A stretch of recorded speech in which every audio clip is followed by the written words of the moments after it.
bagaimana bisa mati? Terlahir saja tidak.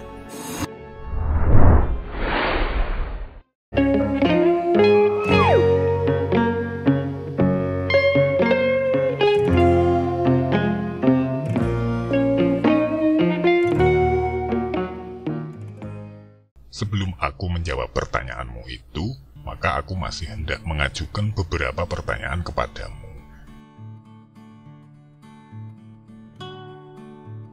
Jika sudah jelas bagimu bahwa kenyataan itu tidak mengambil tempat, maka lalu bagaimanakah pendapatmu tentang kenyataan itu? Apakah kenyataan tidak mengambil tempat itu mempunyai zat atau tidak mempunyai zat? Sesuatu yang mempunyai zat itu pasti akan mengambil tempat. Dan oleh karena pikiran melihat itu adalah kenyataan yang tidak mengambil tempat, maka dapat dipastikan bahwa pikiran melihat itu tidak mempunyai zat. Bagus sekali, Mas. Pikiran melihat sebagai kenyataan yang tidak mengambil tempat itu tidak mempunyai zat. Artinya, pikiran melihat itu hampa zat. Nah, jika pikiran melihat itu hampa zat, apakah pikiran melihat itu mempunyai bentuk dan rupa? Segala sesuatu yang mempunyai bentuk dan rupa, maka pastilah ia mempunyai zat. Dan oleh karena pikiran melihat itu hampa zat, maka dapat dipastikan bahwa pikiran melihat itu hampa bentuk dan hampa rupa. Nah, sekarang pikiran melihat yang hampa bentuk dan hampa rupa itu, apakah ia itu terlahir ataukah tidak terlahirkan? Segala sesuatu yang terlahir, maka dapat dipastikan bahwa ia itu mempunyai bentuk dan rupa. Tapi, karena pikiran melihat itu hampa bentuk dan hampa rupa, maka tentunya pikiran melihat itu adalah hampa kelahiran. Bagus sekali, Mas. Pikiran melihat itu hampa kelahiran. Artinya, tidak melahirkan dan juga tidak dilahirkan.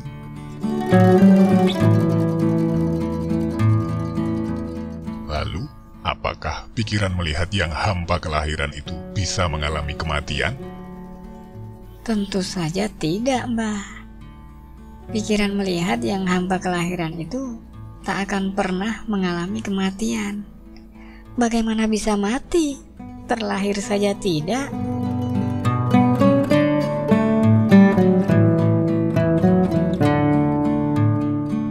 Bagus, Mas. Lalu, bagaimanakah kiranya pendapatmu? Apakah pikiran melihat itu berbeda-beda dan bisa dibedakan menurut ciri-ciri perorangan? Sudah cukup jelas, Mbah, bahwa pikiran melihat itu adalah hampa zat, hampa bentuk, dan hampa rupa. Karena demikian, maka jelas pula bahwa pikiran melihat itu bukan perorangan yang berbeda-beda dan tidak dapat dibeda-bedakan menurut ciri-ciri perorangan. Tepat sekali, Mas.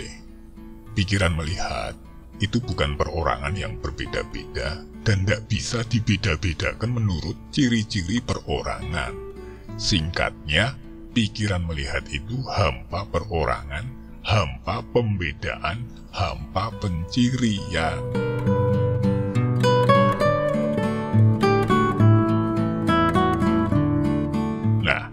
Di dalam hubungannya dengan pikiran melihat atau penglihatan yang hampa perorangan dan hampa pembedaan itu, apakah pikiran melihat itu bisa dinyatakan sebagai milik, memiliki, atau dimiliki? Tidak, Mbah. Pikiran melihat atau penglihatan itu tidak dapat dinyatakan sebagai milik, tidak dapat dinyatakan sebagai memiliki, dan tidak juga dapat dikatakan sebagai dimiliki. Sebab pikiran melihat itu adalah hampa perorangan dan hampa pembedaan. Nah, dari apa yang kamu teliti dengan cermat melalui akal sehat yang sudah dipuncakkan itu, maka ternyata bahwa pikiran melihat atau pikiran atau penglihatan itu adalah hampa pembedaan.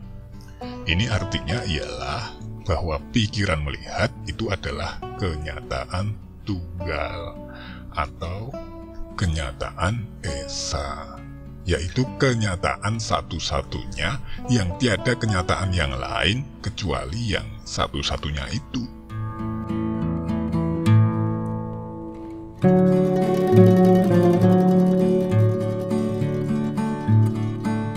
Masih, kamu sudah mengetahui bahwa pikiran melihat atau penglihatan itu bukannya dilihat, melainkan dihayati dan disadari. Bagaimana Masih? Kamu sadari dan kamu hayatikah penglihatan itu? Benar, Mai. Saya menyadari dan menghayati penglihatan itu. Dan oleh karena itu, saya melihat. Bagus. Kamu sudah mengenali bahwa pikiran melihat itu adalah satu-satunya kenyataan yang memberikan penglihatan. Ini berarti bahwa pikiran melihat itu melihat. Dan kamu sudah membuktikan sendiri bahwa pikiran melihat atau penglihatan itu adalah kenyataan yang kamu hayati sendiri dan kamu sadari sendiri. Ini berarti bahwa kamu sendiri itu melihat. Nah, perhatikan hal ini Masih. Pikiran melihat itu melihat, dan kamu sendiri itu melihat. Tahukah kamu sekarang apa atau siapakah sebetulnya kamu sendiri itu? Saya tahu bahwa pikiran melihat itu melihat. Sedangkan saya sendiri ini menyadari bahwa saya sendiri ini melihat. Kalau demikian halnya, maka kiranya tidak dapat disangsikan lagi bahwasanya saya sendiri ini tidak lain adalah pikiran melihat atau pikiran atau penglihatan itu sendiri. Bukankah begitu, Mbah? Bagus, bagus. Bagus sekali Masih. Melalui akal yang dipuncakkan, maka kamu sekarang sudah mengenali bahwa kamu sendiri itu adalah pikiran melihat itu sendiri. Ya pikiran itu sendiri, ya penglihatan itu sendiri. Dan oleh karena pikiran melihat itu adalah kenyataan esa, maka tidak bisa disangsikan lagi bahwa kamu sendiri itu adalah kenyataan esa itu sendiri, yaitu kamu sendiri yang hampa ciri-ciri perorangan, hampa pembedaan, dan yang disebut dengan nama aku. Jadi, aku itu adalah nama dari kenyataan esa, dan bukannya penamaan bagi perorangan seperti misalnya Paijo, Paijem, dan sebagainya itu. Singkatnya, aku adalah kenyataan esa.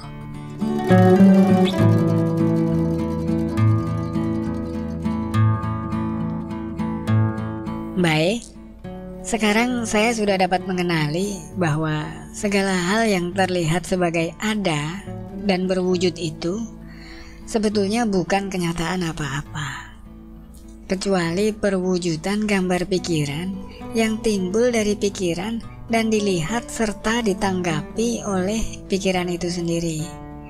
Kalau demikian, apakah hal itu dapat diartikan bahwa pikiran itu adalah sumber asal mula dan pencipta dari dunia benda ini? Masih, bahwa segala hal itu sebetulnya bukan kenyataan apa-apa, kecuali perwujudan gambar pikiran yang timbul dari pikiran dan dilihat serta ditanggapi oleh pikiran itu sendiri. Itu adalah pernyataan yang benar. Tapi hendaknya kamu jangan terburu-buru mengambil kesimpulan bahwa pikiran itu adalah menjadi sumber asal mula dan pencipta daripada dunia benda ini sebelum diadakan penelitian yang cermat. Nah, sebelum menjawab pertanyaanmu itu, maka aku hendak mengajukan pertanyaan lebih dulu kepadamu.